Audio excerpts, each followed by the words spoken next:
ये आकाशवाणी रायपुर है। प्रादेशिक समाचार बुलेटिन के साथ मैं अभिलाषा शुक्ला।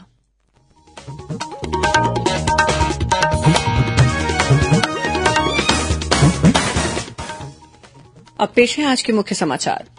छत्तीसगढ़ विधानसभा का मानसून सत्र आज से शुरू। टीएस सिंहदेव के पंचायत और ग्रामीण विकास विभाग से इस्तीफा देने का मामला गूंजा। भाजपा ने सरकार के खिलाफ पेश किया अविश्वास प्रस्ताव। प्रधानमंत्री ने देश में 200 करोड़ टीके लगाने की उपलब्धि पर टीकाकरण कर्मियों की सराहना की। केंद्रीय कृषि मंत्रालय द्वारा किसानों की शिकायतों के निदान के लिए बनाए गए पोर्टल को पायलट प्रोजेक्ट के रूप में छत्तीसगढ़ में लागू किया जा रहा है।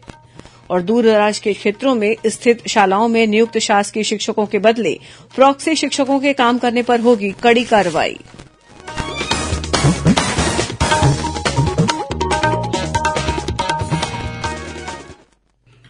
अब समाचार विस्तार से। छत्तीसगढ़ विधानसभा का मानसून सत्र आज से शुरू हो गया है। 27 जुलाई तक चलने वाले इस सत्र के दौरान कुल 6 बैठकें होंगी। सत्र के पहले ही दिन शून्यकाल में मंत्री टीएस सिंहदेव के पंचायत और ग्रामीण विकास विभाग से इस्तीफा देने का मामला गूंजा। विपक्षी सदस्यों ने इस पर सवाल उठाए और इसे व्यवस्था का प्रश्न बताकर सरकार से जवाब मांगा। विपक्ष के हंगामे के बीच विधानसभा अध्यक्ष डॉ चरणदास महंत ने सदन की कार्रवाई को पहले 10 मिनट के लिए और बाद में कल तक के लिए स्थगित कर दिया। शून्यकाल शुरू होते ही भाजपा विधायक अजय चंद्राकर और बृजमोहन अग्रवाल सहित अन्य विपक्षी सदस्यों ने व्यवस्था का प्रश्न उठाया और कहा कि प्रदेश में संवैधानिक संकट की स्थिति बन गई है। उन्होंने कहा कि सरकार के एक मंत्री ने मुख्यमंत्री को पत्र लिखकर सरकार पर गंभीर आरोप लगाए हैं। भाजपा सदस्यों ने कहा कि सामूहिक उत्तरदायित्व के तहत इन आरोपों पर मुख्यमंत्री और दूसरे मंत्रियों का जवाब आना चाहिए।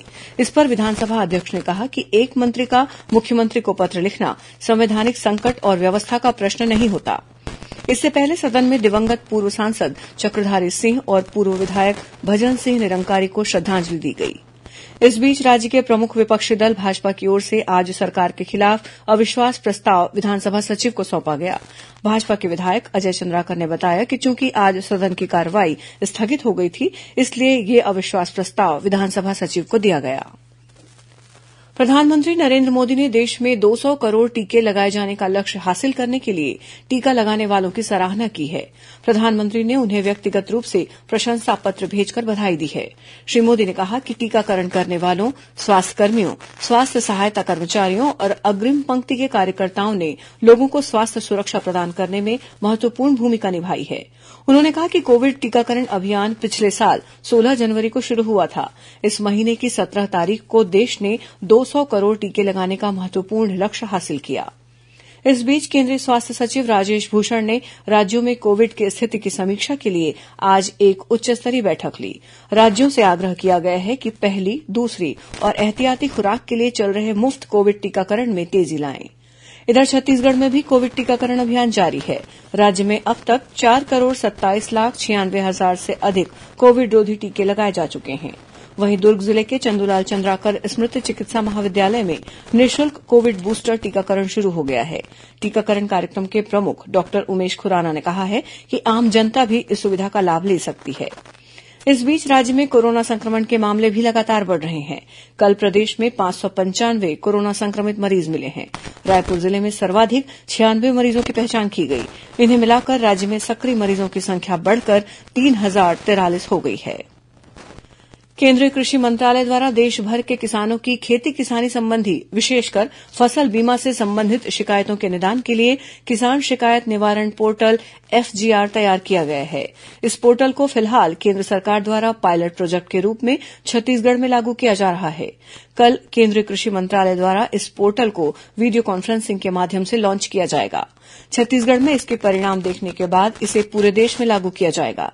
कृषि मंत्रालय ने छत्तीसगढ़ का चयन प्रधानमंत्री फसल बीमा को बेहतर तरीके से लागू करने में और बीमा दावा राशि के भुगतान में देश का अग्रणी राज्य होने की वजह से किया है। राष्ट्रपति चुनाव की मतगणना कल राष्ट्रीय राजधानी के संसद भवन परिसर में 11 बजे शुरू होगी। देश के नए राष्ट्रपति के चुनाव के लिए संसद भवन, राज्य विधानसभाओं और अन्य निर्धारित मतदान केंद्रों पर 18 जुलाई को मतदान हुआ था। गौरतलब है कि राष्ट्रपति रामनाथ कोविंद का कार्यकाल 24 जुलाई को समाप्त हो रहा है। सुदूर अंचलों की शालाओं में निरीक्षण के दौरान नियुक्त शासकीय शिक्षक के स्थान पर अन्य शिक्षकों द्वारा काम करने की शिकायत को स्कूल शिक्षा विभाग ने गंभीरता से लिया है। समग्र शिक्षा के प्रबंध संचालक नरेन्द्र दुग्गा ने सभी जिला शिक्षा अधिकारियों को आगामी 10 दिनों के भीतर इस संबंध में जरूरी कार्रवाई करने के निर्देश दिए हैं। साथ ही उन्होंने सभी शालाओं में कार्यरत शासकीय शिक्षकों के फोटो और उनके नाम सहित विवरण को स्कूल की बाहरी दीवार पर प्रदर्शित करने के लिए कहा है। इसके अलावा उन्होंने शासकीय शिक्षकों के दस्तावेजों का कार्यालय में प्रमाणीकरण करने के भी निर्देश दिए हैं। प्रादेशिक समाचार आप आकाशवाणी रायपुर से सुन रहे हैं। छत्तीसगढ़ की खबरों से है आपका वास्ता और खबरों की विश्वसनीयता से है हमारा वास्ता। आकाशवाणी समाचार रायपुर के प्रादेशिक समाचार बुलेटिन के साथ ही हमारे समसामयिक कार्यक्रम आप रेडियो के अलावा अपने मोबाइल पर भी सुन सकते हैं। आकाशवाणी समाचार फेसबुक, ट्विटर और यूट्यूब पर भी उपलब्ध है। हमारा Facebook page Chhattisgarh news on AIR, Twitter handle CGAIR news और हमारा यूट्यूब चैनल है छत्तीसगढ़ AIR न्यूज। तो अब रेडियो के साथ ही आपके मोबाइल के जरिए भी हम पहुंच रहे हैं आप तक। छत्तीसगढ़ की हर खबर के लिए सुनते रहिए आकाशवाणी समाचार। और अब आगे बढ़ते हैं बाकी के समाचारों की ओर। प्रदेश में आगामी 28 जुलाई को हरेली तिहार से गोधन न्याय योजना का विस्तार करते हुए गोबर के साथ साथ गौमूत्र की खरीदी भी की जाएगी। गौमूत्र की खरीदी के लिए 4 रुपए प्रति लीटर की दर प्रस्तावित की गई है। खरीदे गए गौमूत्र का उपयोग कीटनाशकों और खाद के निर्माण के लिए किया जाएगा। मुख्यमंत्री भूपेश बघेल ने आज विधानसभा स्थित अपने कार्यालय में गोधन न्याय योजना के हितग्राहियों के खाते में 7 करोड़ 48 लाख रुपए की राशि का ऑनलाइन भुगतान करने के दौरान ये जानकारी दी। मुख्यमंत्री ने बताया कि वर्मी कम्पोस्ट की बिक्री पर महिला स्व सहायता समूहों को प्रति किलो 1 रुपए और सहकारी समितियों को 10 पैसे का बोनस मिलेगा। इस संबंध में आदेश जारी कर दिए गए हैं। मुख्यमंत्री ने कहा कि इस साल 7 जुलाई तक बिक चुके कम्पोस्ट के लिए महिला समूहों को बोनस के रूप में 17 करोड़ 64 लाख रुपए और सहकारी समितियों को 1 करोड़ 76 लाख रुपए की प्रोत्साहन राशि दी जाएगी। राज्य शासन द्वारा मार्कफेड के माध्यम से इस खरीफ मौसम में किसानों से समर्थन मूल्य पर अरहर, उड़द और मूंग की खरीदी की जाएगी। किसानों को प्रति क्विंटल अरहर और उड़द के लिए 6,600 रुपए और मूंग के लिए 7,755 रुपए की राशि मिलेगी। इस संबंध में कृषि विकास और किसान कल्याण तथा जैव प्रौद्योगिकी विभाग द्वारा सभी संभागायुक्तों, कलेक्टरों सहित मार्कफेड और मंडी बोर्ड को दिशा निर्देश जारी कर दिए गए हैं। साउथ ईस्टर्न कोल फील्ड्स लिमिटेड SECL के चेयरमैन प्रमोद अग्रवाल ने आज SECL की 2 बड़ी मेगा परियोजनाओं का निरीक्षण किया। उन्होंने बिलासपुर जिले के गेवरा और कोरबा जिले के दीपका में खदानों का निरीक्षण किया। उन्होंने सीपत NTPC संयंत्र को हो रही आपूर्ति की भी जानकारी ली। रायपुर के अखिल भारतीय आयुर्विज्ञान संस्थान एम्स में रोगियों के लिए प्रधानमंत्री जन औषधि केंद्र स्थापित कर दिया गया है। केंद्र पर जेनेरिक दवाइयां काफी कम कीमत पर उपलब्ध होंगी। केंद्र के खुल जाने के बाद अब कैंपस के अंदर 2 फार्मेसी की दुकानें उपलब्ध हो गई हैं। इस केंद्र का उद्घाटन एम्स के निदेशक डॉ नितिन M नागरकर ने किया। घरेलू उपभोग व्यय सर्वेक्षण को लेकर रायपुर के राष्ट्रीय सांख्यिकी कार्यालय में आज से राज्य स्तरीय क्षेत्रीय प्रशिक्षण सम्मेलन शुरू हुआ। इस 3 दिवसीय सम्मेलन का शुभारंभ राष्ट्रीय सांख्यिकी कार्यालय रायपुर के उप महानिदेशक रोशनलाल साहू ने किया। इस मौके पर उन्होंने बताया कि घरेलू व्यय पर सर्वेक्षण 1 जुलाई से शुरू है, जो अगले 1 साल तक चलेगा। श्री साहू ने बताया कि इस सर्वेक्षण में यह जानने का प्रयास किया जाएगा कि देश के शहरी और ग्रामीण क्षेत्रों में विभिन्न वस्तुओं और सेवाओं पर घरेलू उपभोक्ताओं द्वारा अपने मासिक बजट का कितने प्रतिशत हिस्सा खर्च किया जा रहा है। प्राप्त आंकड़ों के अनुसार उपभोक्ता मूल्य सूचकांक के आधार वर्ष का पुनर्निर्धारण किया जाएगा। दुर्ग जिले के अंजोरा मार्ग पर छोटे पुल में 3 दिन पहले शिवनाथ नदी में बह गई कार बरामद कर ली गई है। इसमें एक युवक का शव मिला है। पुलिस अधीक्षक डॉ अभिषेक पल्लव ने बताया कि कार रायपुर की है और इसमें सवार युवक की शिनाख्त कर ली गई है। गौरतलब है कि रविवार की देर रात ये कार शिवनाथ नदी में बह गई थी। पिछले 3 दिनों से NDRF और SDRF के जवान कार की तलाश में जुटे हुए थे। आज क्रेन की मदद से नदी में डूबी हुई कार को बाहर निकाला गया। अब कुछ अन्य खबरें संक्षिप्त में। आगामी 26 जुलाई को भारतीय जनता पार्टी द्वारा विधानसभा का घेराव किया जाएगा। रायपुर जिले के पार्टी कार्यकर्ता कई मुद्दों को लेकर प्रदर्शन करेंगे। राज्य सरकार द्वारा जगदलपुर के शासकीय इंजीनियरिंग कॉलेज का नामकरण झाड़ा सिरहा शासकीय इंजीनियरिंग महाविद्यालय कर दिया गया है।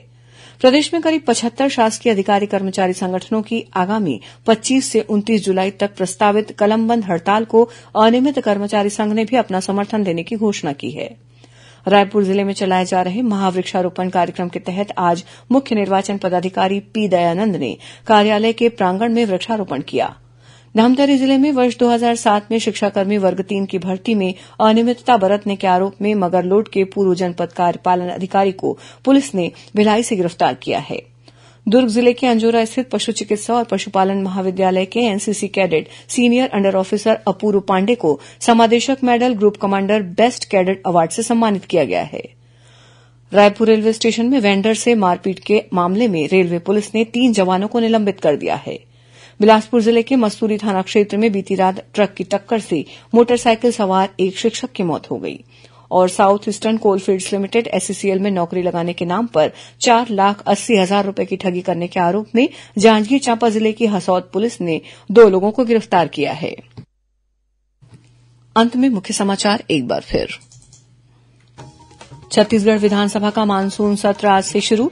टीएस सिंहदेव के पंचायत और ग्रामीण विकास विभाग से इस्तीफा देने का मामला गूंजा। भाजपा ने सरकार के खिलाफ पेश किया अविश्वास प्रस्ताव। प्रधानमंत्री ने देश में 200 करोड़ टीके लगाने की उपलब्धि पर टीकाकरण कर्मियों की सराहना की। केंद्रीय कृषि मंत्रालय द्वारा किसानों की शिकायतों के निदान के लिए बनाए गए पोर्टल को पायलट प्रोजेक्ट के रूप में छत्तीसगढ़ में लागू किया जा रहा है।